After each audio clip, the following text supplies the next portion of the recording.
What's going on, everyone? This is Jack from Half Chrome, and today I'm talking about the Cetus X. Now, this guy is part of an all-in-one kit that you can get from Beta FPV. You get the drone, you get goggles with a built-in DVR, and you get the Light Radio 3 with built-in ELRS. It all comes in a pretty nice little carrying case. This package is going to cost you about $290. Now that's pretty good for all the equipment that you're going to need, and there's a few extra goodies inside this case. It's definitely an improvement over the last Cetus. Stay tuned, I'm going to tell you a little bit more about this thing.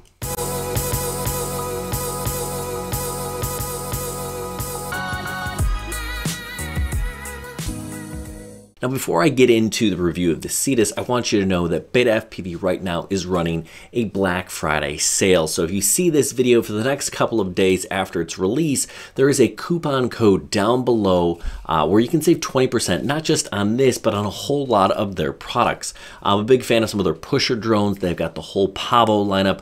I like some of the smaller Meteor drones if you're into indoor whooping. They've got lots of good stuff, but definitely check out the link down below to save a little bit of extra if you're looking to purchase something like that. Now let's talk more about the Cetus X. This is a classic Whoop style drone, meaning we got these ducts that protect the propellers.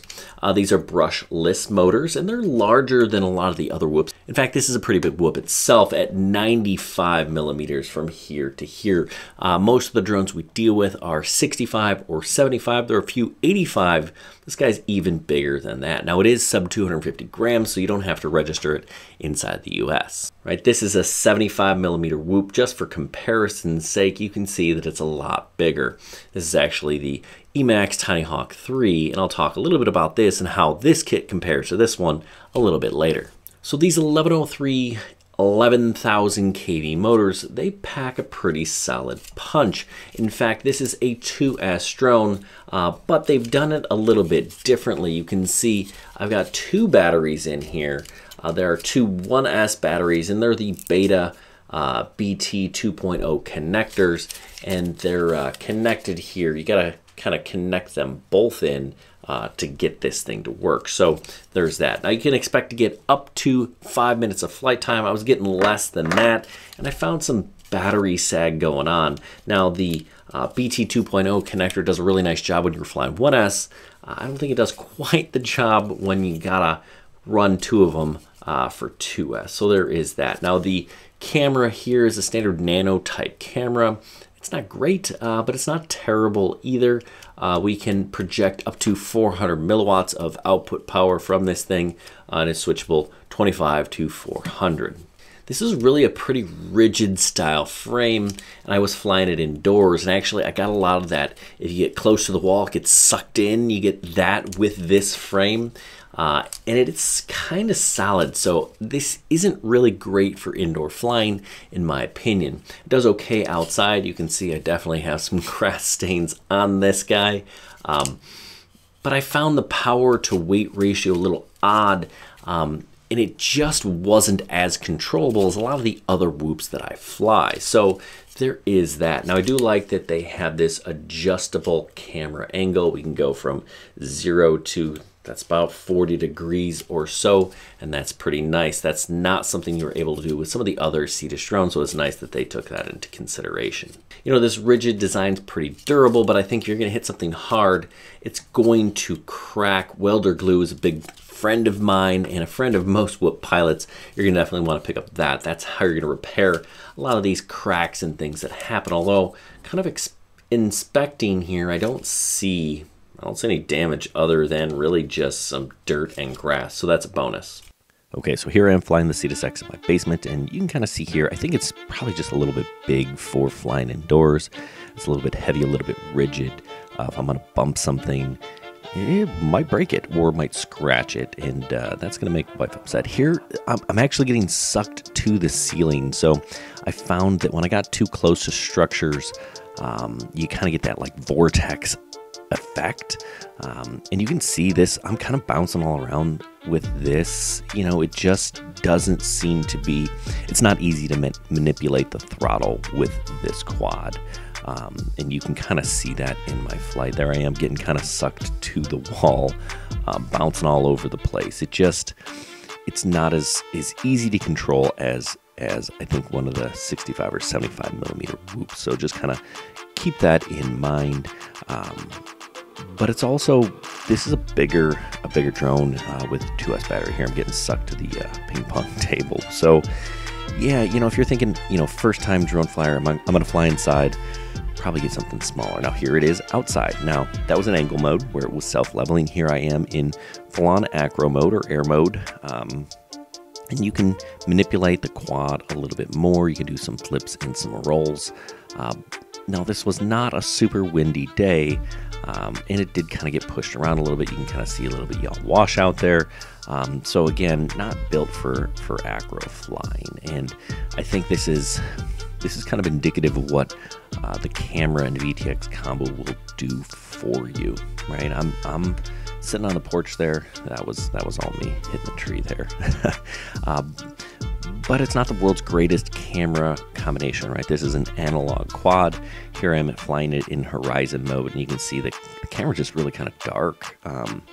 You know, it doesn't have a really large sensor, and the VTX, you know, if you're going to go behind an obstacle like here and behind the house, you're going to get some breakup. So just kind of remember that, keep that in mind. If you're looking for something clear and crisp, then you know you want a digital option. Beta FPV has some digital options. They have HD0, they have the Fat Shark Avatar options. So that's just something you may want to consider if you don't like this, you know, this breakup. That's typical of analog. Let's talk about some of the components, starting here with the Light Radio 3. Really like this radio. The best thing about it is that it's ELRS compatible. That means you're going to get an Express LRS signal that says this has an Express LRS receiver, and that's really the best in the biz. That just means you're going to get a good quality signal going to your drone.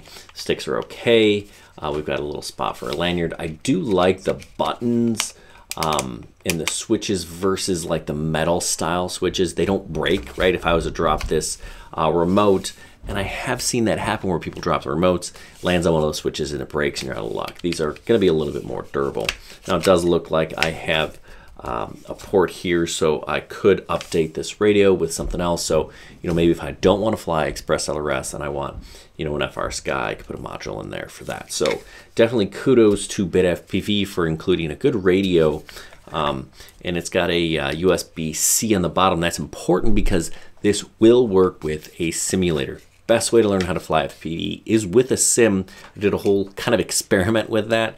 I'll put a link down below so you can check that out. But yeah, learn how to fly in an FPV and with one of these kits as well. So let's talk about the goggles.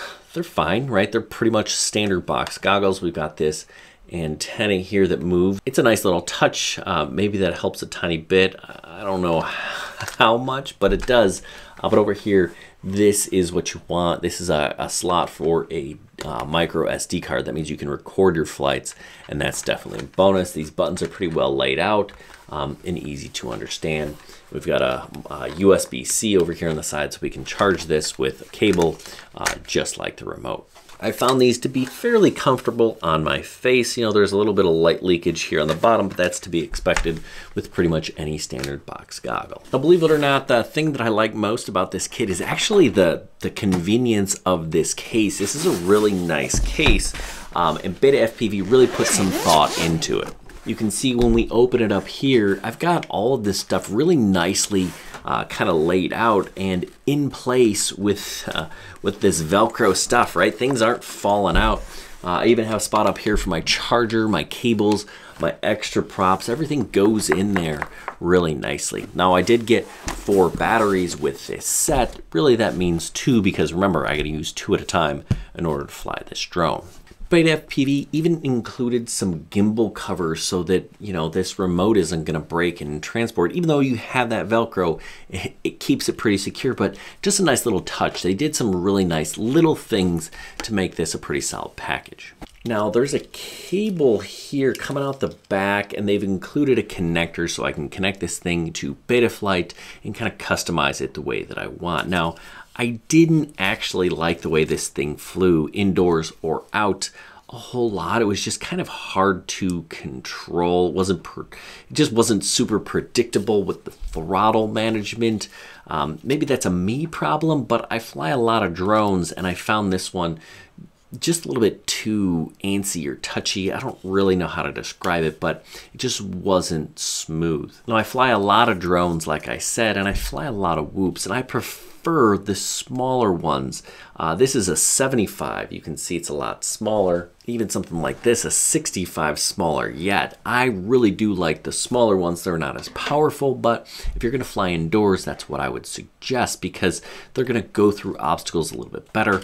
They're not gonna mark up your walls. This thing might. If you wanna fly outside, you may prefer the larger, more powerful drone. Now, really when it comes to kits, there are kind of two pretty solid options. You got this Cetus kit that I've recommended, and also Emax has a couple that I really do like. This is the Tiny Hawk 3. It's a kit very much like this one. You get the remote, the goggles, even a case. I like the way that this thing flies a little bit better, both indoors and out. I kind of prefer the Tiny Hawk 3 in terms of flight characteristics, but it's not ELRS compatible, so that's kind of a bummer. Although, to be honest, the ELRS is only as good as really kind of your VTX, right? I'm going to lose video signal before I'm going to use radio link. So in the end of the day, does that really matter all that much? I'll let you decide, but I got to be able to see where I'm going, and this VTX camera combo, it's going to run out first, right? I would say that, you know, flying around my backyard, I did even get some disappointing breakup. So there's that. And if you want to learn more about alternative options like the Tiny Hawk, I've got that for you. And even the Easy Pilot Pro is another all-in-one FPV kit where you get the goggles, the batteries, the drone, and the remote, something to consider. I probably would recommend the Easy Pilot Pro and the Tiny Hawk 3. I just like the way they fly. I prefer the smaller drone over the Cetus, but you know, this definitely has its advantages. So I'll let you guys make that call. Remember, if you're going to order something, whether it's a Cetus or anything from Beta FPV, make sure you check out that link down below because it's going to save you up to 20%. Anyway, I hope this was helpful. Good luck, everyone, and happy flying.